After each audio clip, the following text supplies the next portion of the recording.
أنا النعناع بيحطوني في وصفة البصارة، بيدي طعم حلو قوي ولمنع الانتفاخات، وبيدعم المعدة للهضم بسهولة. يلا بينا على الوصفة. هنجيب حزمة كزبرة وننضفها كويس جدا من الشوائب اللي فيها ونغسلها غسلة كويسة جدا، وهنقطعها بالطريقة دي عبارة عن قطع صغيرة زي ما انتوا شايفين. في نفس الوقت بقى هنجيب برضو حزمة شبت نكون برضو غسلينها ومنضفينها، وهنبتدي نقطعها بنفس طريقة الكزبرة، ونشيل طبعا الجزء اللي فوق من الشبت والكزبرة. لازم نكون نغسل الخضرة كويس جدا ونطلع منها الشوائب. كده خلاص خلصنا الشبت والكزبرة.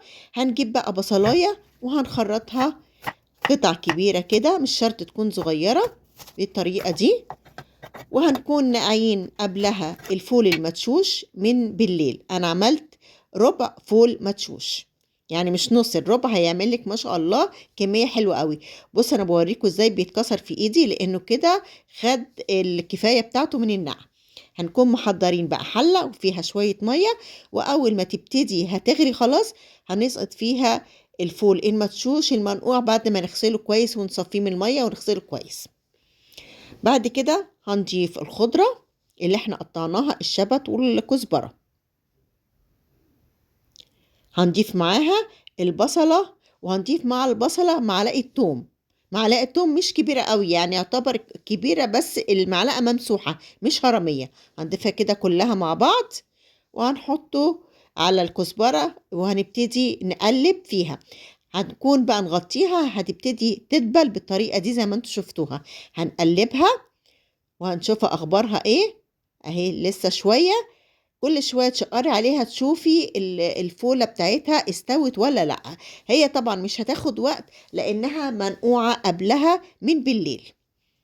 خلاص كده، بصوا هنا بقى ابتدت خلاص، هنشوفها دلوقتي كده يعتبر استوت. بصوا المية قسرت اللي فيها طبعا واثناء السوا بتاعتها لو المية قلت والفولة لسه ما استوتش تضيفي مية سخنة، ما تضيفيش مية باردة، مية سخنة من الكتل عشان الفولة بتاعتها ما تأزملش، لانك انت دي فول زي الفول اللي احنا بندمسه.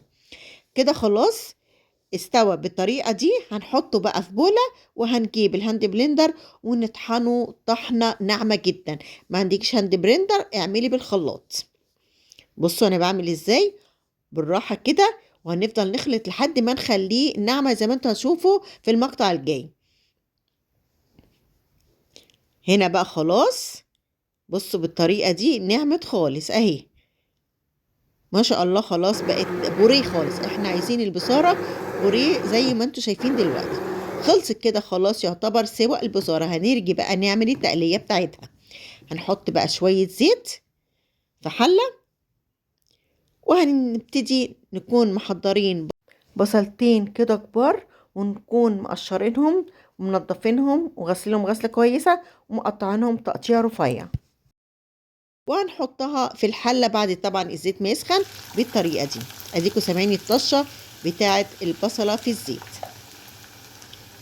هنقلب كده وهي بتحمر هنبتدي نحطها معلقة توم، احنا لسه حاطينها بيضة اهي. هنقلب فيها لحد ما تبتدي تحمر. هي الأكلة حلوة جدا، هي خطواتها كتيرة، بس هتاكلوا أحلى بصارة ممكن تعملوها من إيدكم. كده خلاص هتبتدي بقى تحمر زي ما انتوا هتشوفوا دلوقتي اهي بالطريقة دي اهي. انا بوريها لكم بسم الله ما شاء الله اهي، حلوة قوي قوي قوي اهي. خلاص كده بعد ما احمرت بالطريقة دي هنشيل منها جزء. هتعرفوا هنشيل منها جزء ليه دلوقتي. هنحط بعد كده معلقة التوم زي ما انتوا شايفين، اديني وريها لكم. هنكمل بقى تحمير التومة مع البصل لحد ما هتبقى باللون دوت. كده خلاص بعد بقى ما عملنا البصارة بوريه هنطشها على التقلية اللي احنا عملناها اللي هي البصل بالثوم بالطريقة دي. هنضيفها كلها، هي هتعمل معاكم ما شاء الله ربع كيلو، هيعمل معاكم كمية مهولة.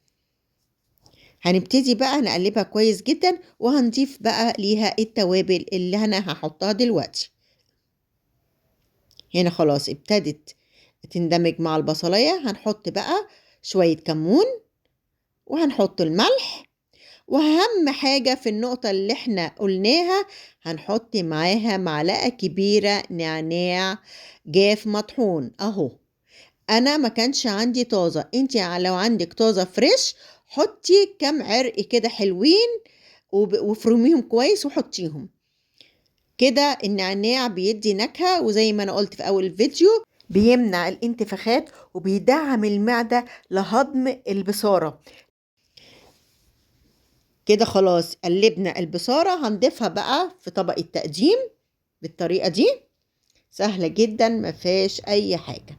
هنبتدي بقى نسويها ونرش عليها البصل اللي احنا حجزناه، اللي انا قلت لكم عليها وانا بقلي البصلة، وهنبتدي نرشها على الوش زي ما انتوا هتشوفوني دلوقتي وانا بحطها. طبعا احنا سويناها كده، وهنحط بقى البصلة بالطريقة دي. بصوا لونها والالوان بتاعتها جميلة ازاي. انا بقى بعمل تركة من عندي، بحط رشة كمان سمسم. انتي لو عايزة تحطي حطي، مش عايزة انتي حرة. السمسم بيدي نكهة وطعم جميل مع البصارة. بصوا كده خلصت البصلة، هبتدي بقى ارش رشة خفيفة جدا، انا مش هرش كتير، هي رشة خفيفة كده تدي شكل للطبق وطعم للبصارة.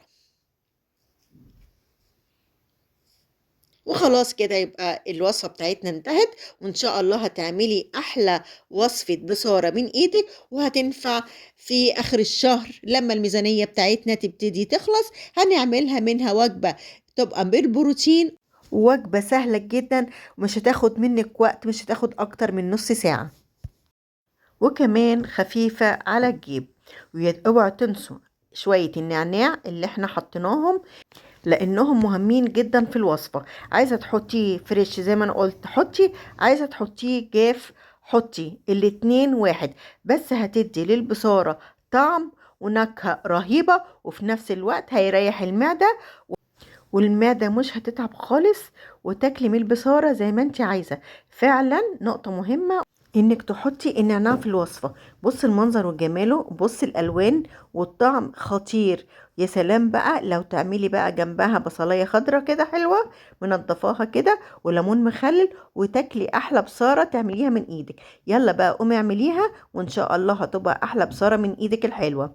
ولو عجبك الفيديو اعملي لايك من ايدك الحلوة وشير واشتراك في القناة وتفعيل الجرس على الكل عشان يوصل لكم كل جديد مني. والسلام عليكم ورحمة الله وبركاته.